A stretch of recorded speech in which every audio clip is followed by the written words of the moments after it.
Thank you, Mr. Chairman, for the opportunity.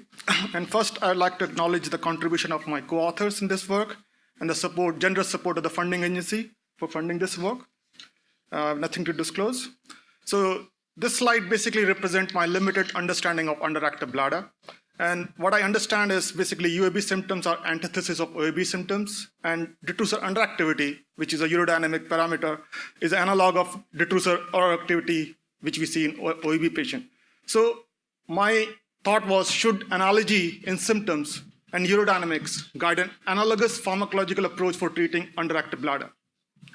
So with this understanding, I conceived this ABC of underactive bladder therapy. So I just want to take you briefly to the high school chemistry. So acetylcholine, as we know, is ester. It metabolizes very fast, so it can't be used as a drug. So that's why they designed bethanacol, which has a urethane pharmacophore. I identified the key by the red circle there. And this diastigmine, they have a carbamate or urethane structure. I'm interested in this drug acetamide, which is basically evolution from ester to all the way to amide. And we know amide are not hydrolyzed as fast as ester. So the reason for this interest was this clinical report from acetamide from Japan, where this drug is approved in Japan and many parts of other parts of Asia. It reduced PVR in neurogenic DU and diabetic DU patients. This is the chart from that paper. And also diastigmine, as I showed you earlier in the previous slide, which is the indirect cholinergic. It increases the effect of endogenous acetylcholine. It was effective in reducing PVR, but bethanacol was not, which is a direct cholinergic agonist. So my question based on the clinical report that acetamide reduces PVR of DU patient question was, does it have a direct excitatory effect on the bladder? So we tested that in the rat. So these are strips from the male rat bladder. So reason we tested it on male rat only for this study was because DU is more prevalent in males, and I happen to have easier access to the male rat because of another my coworker. So we tested different doses of this drug in starting from 1 micromolar all the way to 16 micromolar. And reason I started that is because it's known this drug has an IC50 of 1.8 micromolar at M1 receptor and 10 micromolar at M2 receptor. At M3, it has even you put 100 micromolar, it doesn't inhibit. So based on, we did the frequency response curve before and after addition of drug into the bath. It started from 1 to 32 hertz. And as you can see the chart here, this is the control condition, and this here is a different concentration of the drug. And what we found was at 2 micromolar was the most significant change in enhancement of this Evoked contraction. Once we found that 10 hertz is the threshold effect for this acetamide, we repeated this 10 hertz and gave the drug again. And what we found that only 2 micromolar of this drug was significantly enhancing the Evoked contraction at 10 hertz. And these contractions were TTX sensitive. Once you give TTX 1 micromolar, as you can see from here, it goes all the way in very few minutes.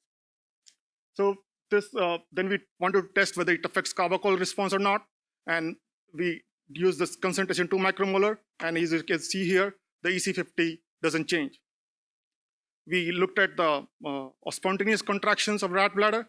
And notice the scale, 2 milliton here and micronewtons here, and the 10 micronewtons of the carbachol response. There was slight difference in presence of TTX and without TTX in the spontaneous activity, but it was not significant difference. And when you compare with the blue axis here, which I'm not showing here in this graph, the bethanacol, the effect is very mild on the spontaneous activity. So that tells you it will not decrease the compliance, which bethanacol does. And a cardinal rule for a UAB drug is it should not decrease the compliance, which bethanacol does, and that may be the reason it doesn't work. So we also got 3 human bladders from our local tissue bank, and we tested the effect of this drug at this concentration of 2 micromolar. And what we found, it has a significant enhancement of evoked contraction from 1 to 32 hertz. And when we repeat at 10 hertz, there was a significant enhancement again. We tested with the carbachol, no change. And based on this observation, what I conclude is analogous approach of underactive bladder is a viable option. And this drug only enhanced TTX-sensitive evoked contraction, not TTX-resistant carbachol or spontaneous contraction in rat and human bladder. And these findings are consistent with the prejunctional action of this drug, acetamide, and they support the clinical experience of this drug in DU patient with 100 milligram that has been tested in Japan. And overall, the take-home message is this supports the use of antimuscarinics for underactive bladder, but those antimuscarinics should have very low affinity for M3 receptor. Those would be a good candidates for underactive bladder treatment. With that, I'll like thank you for your attention.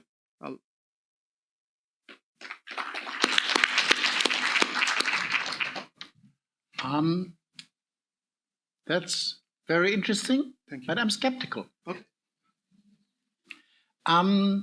Whatever type of procholinergic tested in vitro worked.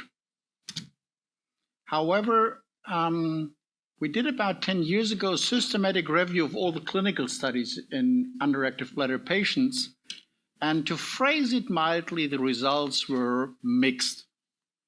In other words, there were a few positive studies, but a similar number of negative studies, and by and large, no matter whether it was betamethasone or distigmin or neostigmin, across all studies, cholinergic agonists did not work in patients.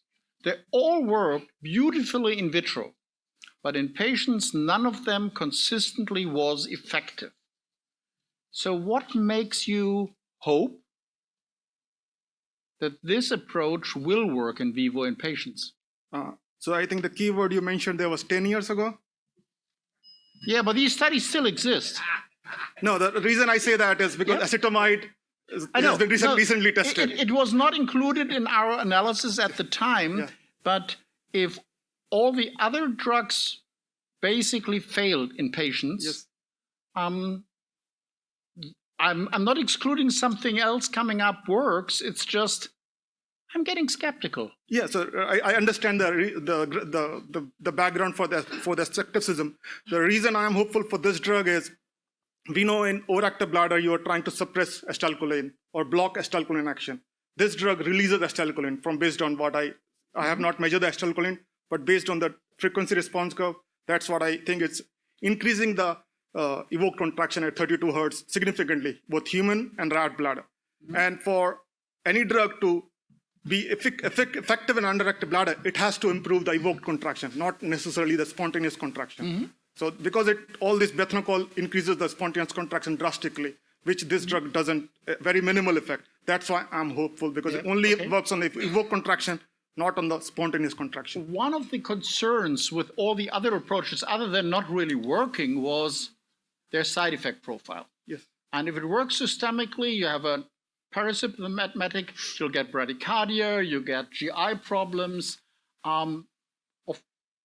Would you expect that this drug does not cause bradycardia?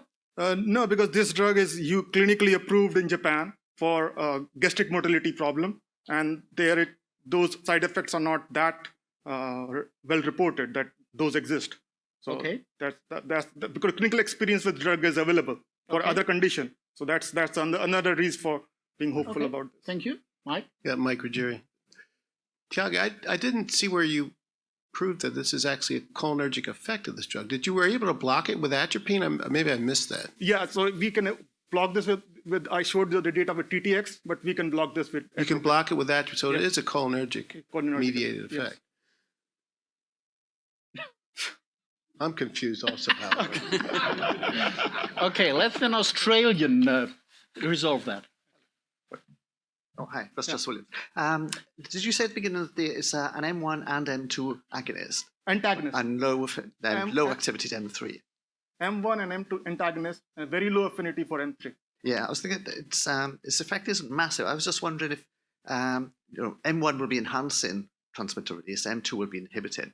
So I'm wondering if its second action on M2 is actually reducing what you might hopefully would enhance a clinical effect. So I was just wondering if you've tried an M2 antagonist to see if it enhances the effects of this. No, so I haven't tried that. So reason, the site I was mentioning is prejunctional. So these M1, M2 receptors, the prejunctionals have a different effect. M2 prejunctional is excitatory. Yeah. So if you, inhibitory. If you block the inhibitory effect, you enhance the evoked contraction. Yeah. So that's what I think this drug is doing. So your drug will be stimulating M1 to enhance release of transmitter. Yes. But also stimulating M2 to reverse that action. So I'm just wondering if you inhibit M2 at the same time, you might actually make your agonist a lot more powerful. Let me rephrase. So M1, these all prejunctional I'm saying. M1 prejunctional is excitatory, M2 is inhibitory. So you want to inhibit the brake. So if M1 is the accelerator, M2 is the brake. So this is suppressing the brake. So there is no brake and it's stopping also the accelerator. So as a result, it is sort of enhancing, removing the brake component basically, which was inhibiting the acetylcholine release. Yeah, but your drug hitting the brake at the same time it's trying to cause release? Have I gotten this right? Yeah, because M2 receptors inhibit the release. If you block M2 receptor prejunctionally, you enhance the acetylcholine I think it'd be quite release. interesting if you mentioned atropine earlier. If you actually try a selective M2 antagonist with it would be quite interesting. But this is the antagonist itself already. Oh. It's It's an antagonist action. Yeah, antagonist action. Oh, M1 agonist. M1 antagonist, M2 antagonist. Oh, it's perfect. antagonism. Right, sorry. I As misunderstood that completely. anti-muscarinic. It's anti-muscarinic. Right, sounds good. Okay. Thank you, Art. I'm afraid we have to end here. Sure. Apparently, you still have some convincing to do. Yes, I agree. But it looks promising. Okay.